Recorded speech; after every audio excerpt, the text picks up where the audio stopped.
You make a decision. A simple one. What you ordered. Why you were late.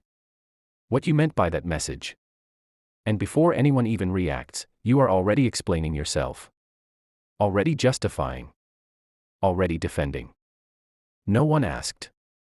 No one challenged you. No one even looked at you sideways. But something inside you already braced for the question. Already prepared the case. Already assumed you would need to be defended. Maybe you catch yourself mid-sentence, realizing you have been explaining for 2 full minutes and the other person never even questioned you. And you feel slightly embarrassed. But you could not stop yourself. This is not a communication habit. It is not about being talkative or overly polite. What is actually happening goes much deeper than words. And once you understand it, you will never unsee it. Think about where you learned to explain yourself. Not this year. Not last year. Go further back.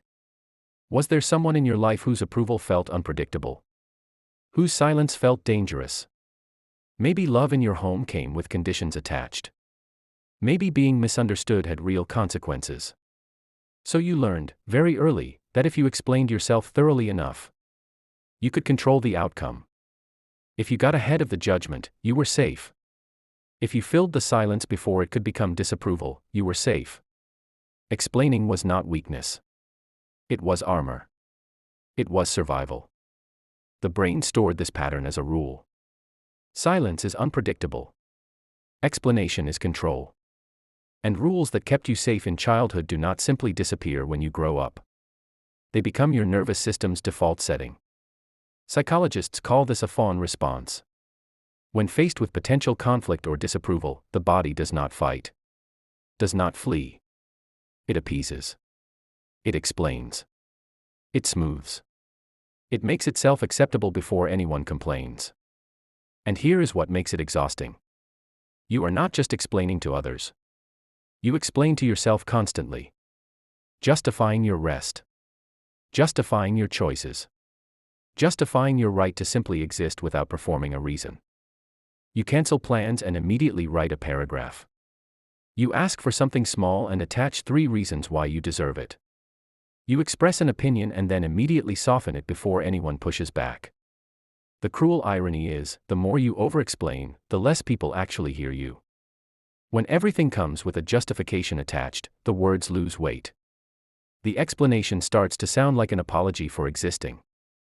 Here is the psychological mechanism behind all of this. Your brain learned that your feelings needed evidence to be valid. That emotions alone were not enough. That you had to build a legal case just to feel something out loud. Think of it like an internal courtroom that never adjourns. Every feeling you have immediately goes on trial. And you are both the defendant and the prosecutor. Constantly presenting evidence. Constantly waiting for a verdict that never quite comes. Neuroscience shows us that chronic self-justification activates the brain's threat response. The body treats potential disapproval the same way it treats physical danger. Your heart rate rises. Your thoughts accelerate. You start talking faster. And the prefrontal cortex, the part of the brain responsible for calm, rational thought, goes partially offline. Which means the more anxious you are about being judged, the less clearly you actually explain yourself. The cycle feeds itself. Here is a simple mental model to hold on to. Imagine your sense of worth is a house. For most over-explainers, the house has no walls. Every opinion from outside can walk straight in. So you explain to build temporary walls. Frantically. Constantly. The goal is not to stop communicating. The goal is to build real walls. Internal ones. So that you explain when you want to. Not because your nervous system is desperately trying to manage someone else's reaction. The first principle is called the pause and name practice. The next time you feel the urge to explain something no one questioned, pause. Just for 3 seconds. And silently name what you are feeling beneath the urge. So how do you actually begin to change this? Not through willpower.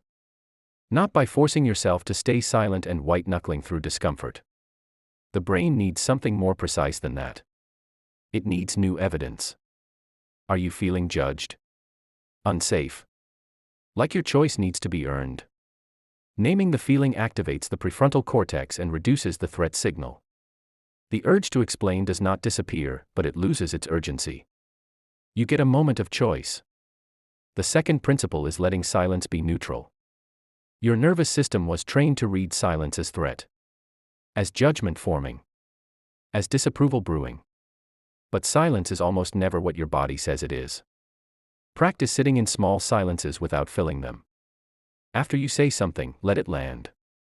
Let the air hold it for a moment. Notice that nothing collapses. Notice that the other person is still there. Notice that you are still okay. The third principle is separating explanation from apology. Notice how often your explanations sound like apologies. I did this because, I know it seems like, I just wanted to say that I did not mean to. That is not clarity. That is self-erasure. You are allowed to explain without apologizing for needing to. You are allowed to say what you mean and then stop.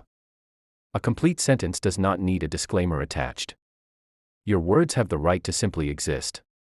The fourth principle is called validating yourself first. The reason you seek external confirmation through explanation is that internal confirmation feels unavailable. So you outsource your sense of okayness to other people's reactions. Start with one sentence, written down or said privately. What I felt in that moment made sense. Not, what I felt was right.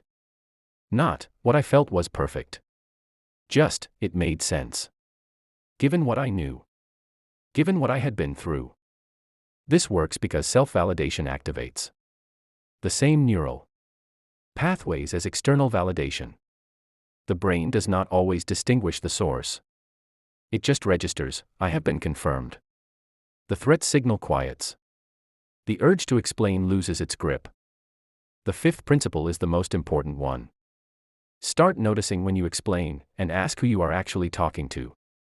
Because often, the person you are endlessly justifying yourself to is not in the room.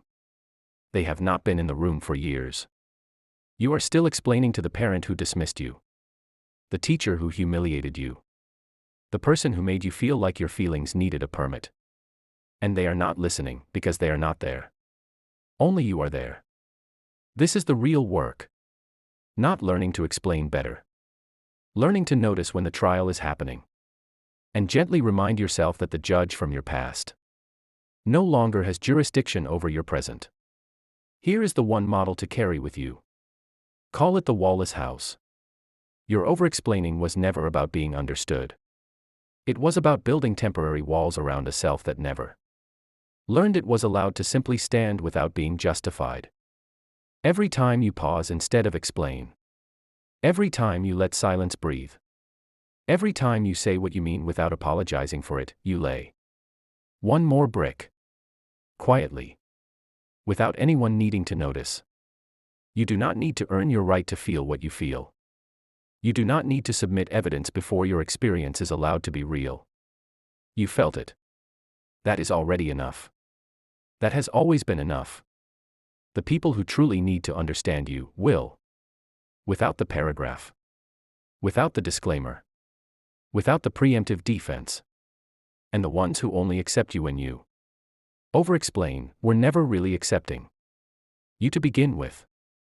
So the next time you feel that familiar pull, that tightening in the chest, that rush to fill the silence, that need to make yourself acceptable before anyone even asks, just notice it. Name it. And then decide. Not every silence needs to be filled.